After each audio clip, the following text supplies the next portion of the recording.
शांति। 20 मार्च 2026 के ईश्वरीय महावाक्य। पहले एक नजर मुरली के मुख्य पॉइंट पर। बाबा ने कहा, पुण्य आत्मा बनने के लिए एक बाप शिव बाबा की याद आवश्यक है। बनी बनाई बन रही यह अनादि ड्रामा सदा चलता रहता है। परमात्मा का सच्चा नाम शिव है, वही निराकार बाप है। हम भारतवासी पहले आदि सनातन देवी देवता धर्म के थे, हिंदू नहीं। शिव बाबा ब्रह्मा के तन में प्रवेश करके दुनिया को स्वर्ग बनाते हैं। और फिर बाबा ने कहा, सतयुग में 8 जन्म और त्रेता में 12 जन्म होते हैं, फिर नीचे उतरते हैं। रावण के मत से धर्म और कर्म भ्रष्ट हो जाते हैं। याद के योग से पापों की खाद जलती है और आत्मा पावन बनती है। आत्मा का स्वरूप बिंदी है और परमात्मा भी बिंदी स्वरूप है। और फिर लास्ट में बाबा ने कहा, यह समय रात के अंत और दिन के आरंभ का संगम है। परमात्मा ज्ञान का सागर, प्रेम का सागर और मनुष्य सृष्टि का बीज रूप है। ब्रह्मा द्वारा ब्राह्मण, देवता और क्षत्रिय धर्म की स्थापना होती है। इस छोटे से संगम युग में पूरा पुरुषार्थ कर 21 जन्म का स्वर्ग का वर्षा लेना है। और अब सुनते हैं महावाक्यों को विस्तार से। मुरली का सार।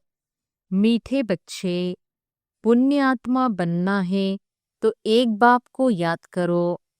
याद से ही खाद निकलेगी, आत्मा पावन बनेगी। प्रश्न है, कौन सी स्मृति रहे तो कभी भी किसी बात में मूंझ नहीं सकते? उत्तर है, ड्रामा की। बनी बनाई बन रही, अब कुछ बननी नहीं। यह अनादि ड्रामा चलता ही रहता है। इसमें किसी बात में मूंझने की दरकार नहीं। कई बच्चे कहते हैं, पता नहीं यह हमारा अंतिम 84वां जन्म है या नहीं। मूंझ जाते हैं।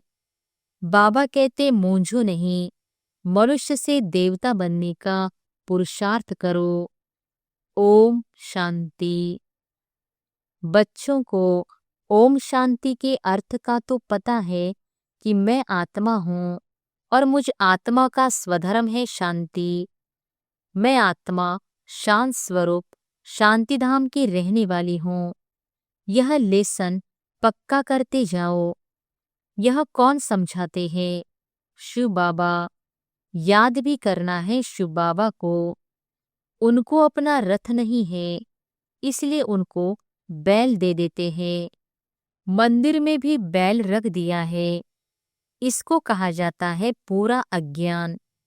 बाप समझाते हैं बच्चों को अथवा रूहों को, यह है रूहों का बाप शिव। इनके नाम तो बहुत है, परंतु बहुत नाम से मूंझ पड़े हैं। वास्तव में इनका नाम है शिव। शिव जयंती भी भारत में मनाई जाती है। वह निराकार बाबा है, आकर पतितों को पावन बनाते हैं। कोई ने भागीरथ, कोई ने नंदीगण कह दिया है। बाप ही बताते हैं कि मैं कौन से भाग्यशाली रथ में आता हूँ। मैं ब्रह्मा के तन में प्रवेश करता हूँ। ब्रह्मा द्वारा भारत को स्वर्ग बनाता हूँ। तुम सब भारतवासी जानते हो ना कि लक्ष्मी नारायण का राज्य था। तुम सब भारतवासी बच्चे आदि सनातन देवी देवता धर्म वाले थे, स्वर्गवासी थे। 5000 वर्ष पहले जब मैं आया था तो सभी को सतोप्रधान स्वर्ग का मालिक बनाया था। फिर पुनर्जन्म जरूर लेना पड़े। बाप कितना सीधा बताते हैं। अब जयंती मनाते हो। सन इस 2026 में लिखेंगे 90 शिव जयंती। बाबा की पधरामनी हुए अभी 90 वर्ष हुए। फिर साथ साथ ब्रह्मा विष्णु शंकर की भी पधरामणि है। त्रिमूर्ति ब्रह्मा की जयंती कोई दिखाते नहीं है, दिखाना जरूरी है, क्योंकि बाबा कहता है मैं ब्रह्मा द्वारा स्थापना फिर से करता हूँ, ब्राह्मण बनाता जाता हूँ, तो ब्रह्मा और ब्राह्मण वंशियों का भी जन्म हुआ। फिर दिखाता हूँ कि तुम सो विष्णुपुरी के मालिक बनेंगे। बाप की याद से ही तुम्हारी खाद निकलेगी। भले भारत का प्राचीन योग मशहूर है, परंतु वह किसने सिखाया था यह कोई नहीं जानते। खुद कहते हैं, हे बच्चे, तुम अपने बाप को याद करो। वर्षा तुमको मेरे से मिलता है। मैं तुम्हारा बाप हूँ। मैं कलप कलप आता हूँ, आकर तुमको मनुष्य से देवता बनाता हूँ, क्योंकि तुम देवी देवता थे, फिर 84 जन्म लेते लेते आकर पतित बने हो। रावण के मत पर चल रहे हो। ईश्वरीय मत से तुम स्वर्ग के मालिक बनते हो। बाप कहते हैं, मैं कलप पहले भी आया था। जो कुछ पास होता है वह कलप कलप होता ही रहेगा। बाप फिर भी आकर इनमें प्रवेश करेंगे, इस दादा को छुड़ाएंगे, फिर इन सब की परवरिश कराएंगे। तुम जानते हो कि हम ही सतयुग में थे। हम भारतवासियों को ही 84 जन्म लेना पड़े। पहले पहले तुम सर्वगुण संपन्न 16 कला संपूर्ण थे, यथा राजा रानी तथा प्रजा नंबरवार। सब तो राजा नहीं बन सकते। तो बाप समझाते हैं, सतयुग में तुम्हारे 8 जन्म, त्रेता में 12 जन्म। ऐसे ही अपने को समझो कि हमने यह पाड़ बजाया है। पहले सूर्यवंशी राजधानी में पाड़ बजाया, फिर चंद्रवंशी में, फिर नीचे उतरते वाम मार्ग में आए। फिर हमने 63 जन्म लिए। भारतवासियों ने ही पूरे 84 जन्म लिए हैं, और कोई धर्म वाले इतने जन्म नहीं लेते हैं। गुरु नानक को 500 वर्ष हुए, करीब उनके 12-14 जन्म होंगे। यह हिसाब निकाला जाता है। क्रिश्चियन ने 2000 वर्ष में 60 पुनर्जन्म लिए होंगे। वृद्धि होती जाती है, पुनर्जन्म लेते जाते हैं। बुद्धि में यह विचार करो तो हमने ही 84 जन्म भोगे हैं। फिर सतोप्रधान बनना है। जो कुछ पास हुआ ड्रामा, जो ड्रामा बना हुआ है वह फिर रिपीट होगा।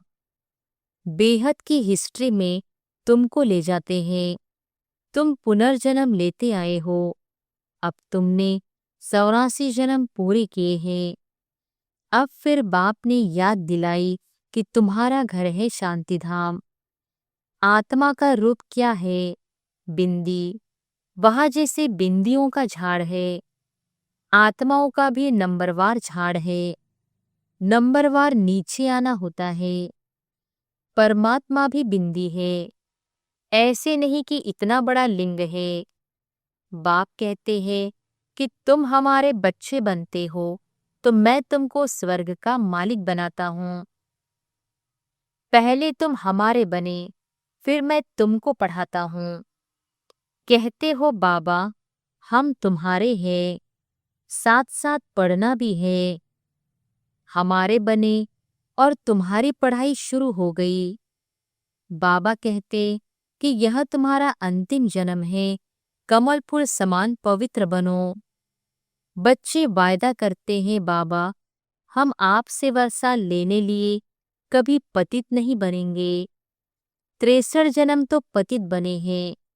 यह 84 जन्मों की कहानी है।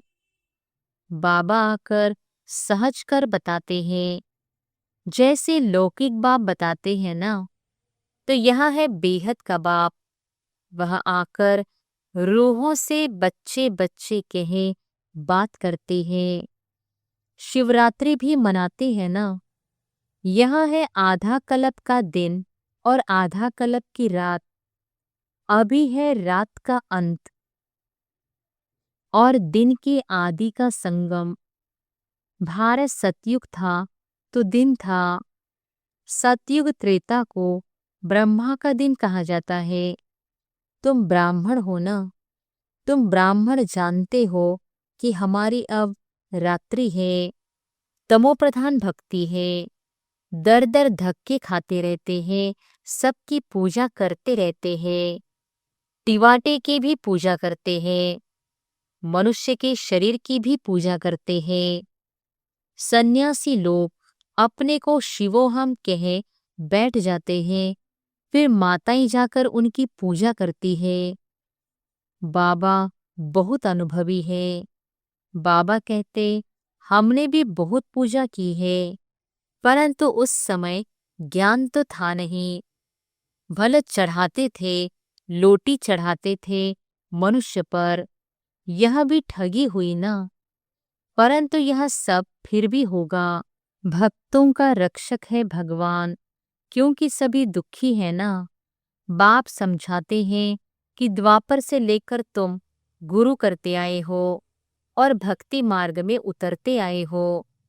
अभी तक भी साधु लोग तो साधना करते हैं।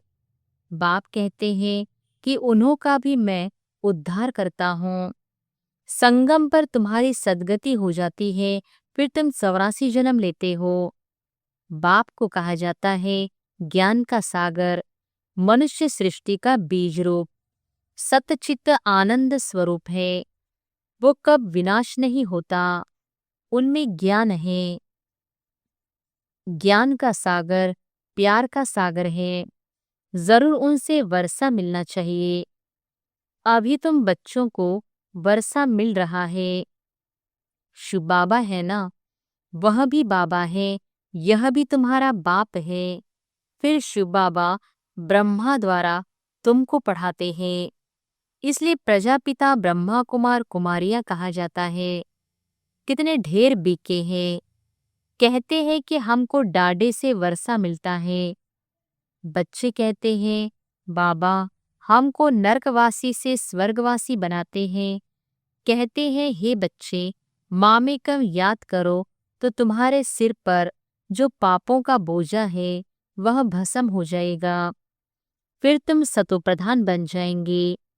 तुम सच्चा सोना, सच्चे जेवर थे। आत्मा और शरीर दोनों सतोप्रधान थे।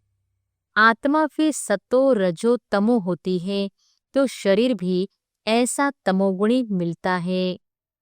बाप तुमको राय देते हैं कि बच्चे मुझे याद करो। मुझे बुलाते हो ना कि हे पतित पावन आओ। भारत का प्राचीन राजयोग मशहूर है।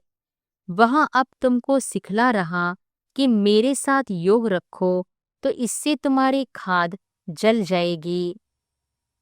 जितना याद करेंगे उतनी खाद निकलती जाएगी। याद की ही मुख्य बात है। नॉलेज तो बाप ने दी है। सतयुग में यथा राजा रानी तथा प्रजा सब पवित्र थे। अभी सब पतित है। बाप कहते हैं कि इनके बहुत जन्मों के अंत के जन्म में मैं प्रवेश करता हूँ। इसको कहा जाता है भाग्यशाली रथ। यह पढ़कर फिर पहले नंबर में जाते हैं। नंबरवार तो बनते हैं ना। मुख्य एक नाम होता है। बाप ने बच्चों को 84 जन्मों का राज अच्छी रीति समझाया है। तुम आदि सनातन देवी देवता धर्म के हो, न कि हिंदू धर्म के।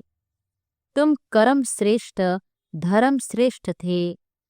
फिर रावण के प्रवेश होने से धर्म कर्म भ्रष्ट हो गए हैं। अपने को देवी देवता कहलाने में लज्जा आती है, इसलिए हिंदू नाम रख दिया है। वास्तव में आदि सनातन देवी देवता धर्म के थे।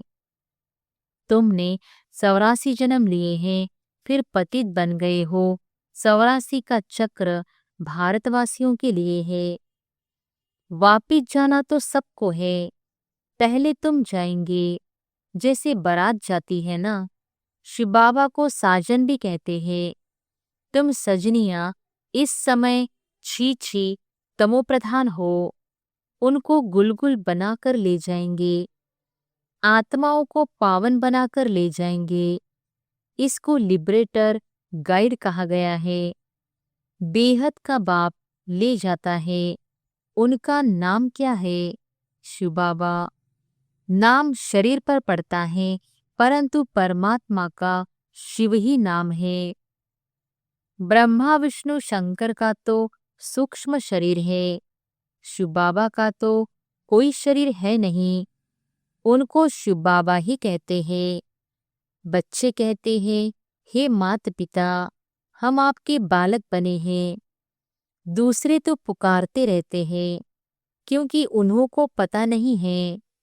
अगर सबको पता पड़ जाए तो मालूम नहीं क्या हो जाए।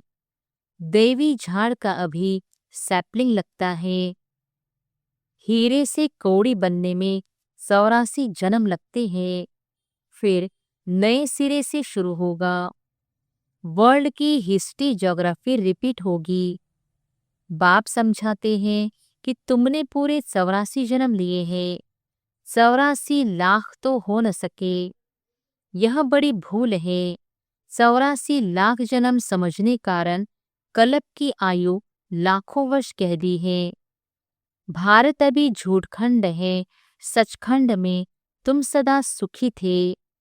इस समय तुम 21 जन्म का वर्षा लेते हो। सारा तुम्हारे पुरुषार्थ पर है।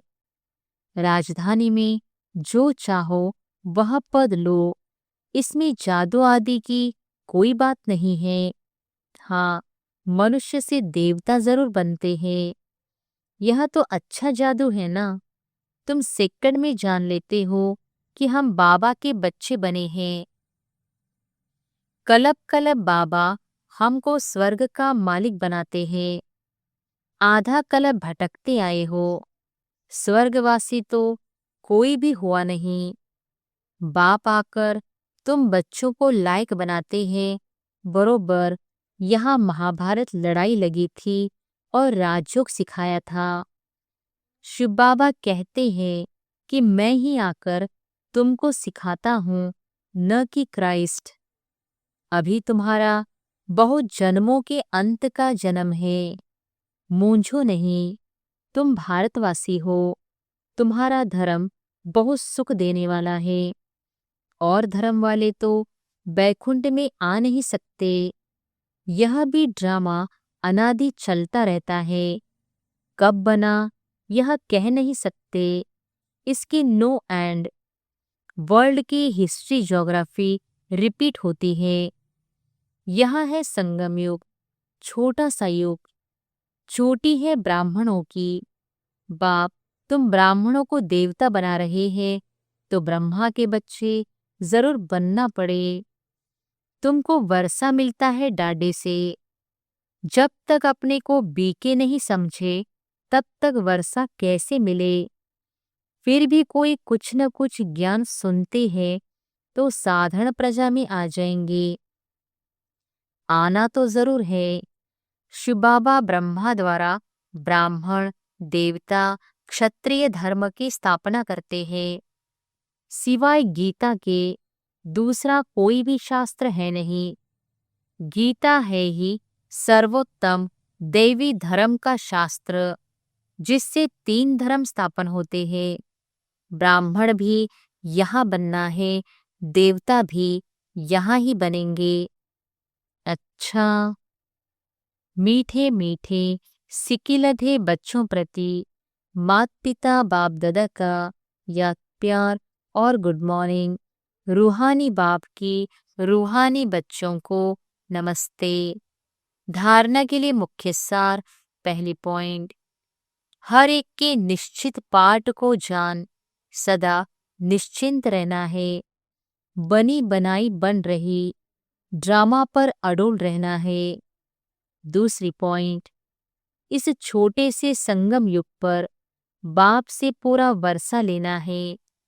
याद के बल से खाद निकाल स्वयं को कौड़ी से हीरे जैसा बनाना है। मीठे झाड़ के सैपलिंग में चलने के लिए लायक बनना है। वरदान है, एक बाप की याद में सदा मगन रहे, एकरस अवस्था बनाने वाले साक्षी दृष्टा भव। एक बाप की याद में सदा मगन रहे, एकरस अवस्था बनाने वाले साक्षी दृष्टा भव। अभी ऐसे पेपर आने हैं जो संकल्प स्वप्न में भी नहीं होंगे, परंतु आपकी प्रैक्टिस ऐसी होनी चाहिए जैसे हद का ड्रामा साक्षी होकर देखा जाता है। फिर चाहे दर्दनाक हो या हंसी का हो, अंतर नहीं होता। ऐसे चाहे कोई का रमणीक पाठ हो, चाहे स्नेही आत्मा का गंभीर पाठ हो, हर पाठ साक्षी दृष्टा होकर देखो। एक रस अवस्था हो, परंतु ऐसी अवस्था तब रहेगी जब सदा एक बाप की याद में मगन होंगे। स्लोगन है, दृढ़ निश्चय से अपने भाग्य को निश्चित कर दो तो सदा निश्चिंत रहेंगे। ये अव्यक्त इशारे निश्चय के फाउंडेशन को मजबूत कर सदा निर्भय और निश्चिंत रहो। कर्म करने के पहले यह निश्चय रखो कि विजय तो हमारी हुई पड़ी है। अनेक कलप विजयी बने हैं। जब अनेक कलप अनेक बार विजयी बन विजयमाला में पिरोने वाले, पूजन होने वाले बने हैं, तो अब वही रिपीट करना है। बना हुआ कर्म दोबारा रिपीट करना है। इसलिए कहा जाता है कि बना बनाया बना हुआ है, लेकिन अब फिर से रिपीट कर बना बनाया जो कहावत है उसको पूरा करना है। अच्छा, ओम शांति।